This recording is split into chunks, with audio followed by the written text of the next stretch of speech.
নিজের জন্য কি কিনেছেন বা কিনবেন? না, এবার ঈদে আমি নিজের জন্য কিছু কিনবো না, আমার ইচ্ছা আছে। মানে আমি আসলে ওইভাবে টাকাটা ম্যানেজ করতে পারতেছি না, যেজন্য আমি নিজে এবার কিনতে পারবো, কিন্তু আমার সন্তানকেই দিব শুধুমাত্র, আর আমার আব্বার জন্য একটা পাঞ্জাবি কিনবো, এতটুকু আমার ইচ্ছা এবার। বাবা দিতে পারলে খুশি হয়।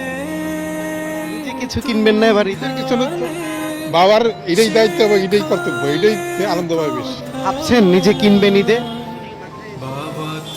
আমাদের ফাইন্যান্সিয়াল যদি ওরকম থাকে অবশ্যই কিনা যাবে।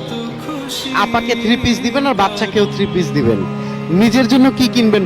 নিজের জন্য কেনা হইবে না, সন্তানের জন্যই বাবারা এই নিয়ে খুব ভালো চিন্তা ভাবনা করে। নিজের জন্য কি ভাবা, এখন তো বয়স হয়ে গেছে, আর নিজের জন্য কি ভাবা আছে?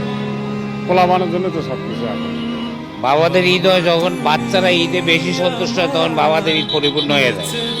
বাবাদের ঈদের আলাদা কোনো আনন্দ নাই, বাচ্চাদের আনন্দে বাবাদের ঈদ। বাবা তুমি আমার বেঁচে থাকার কারণ।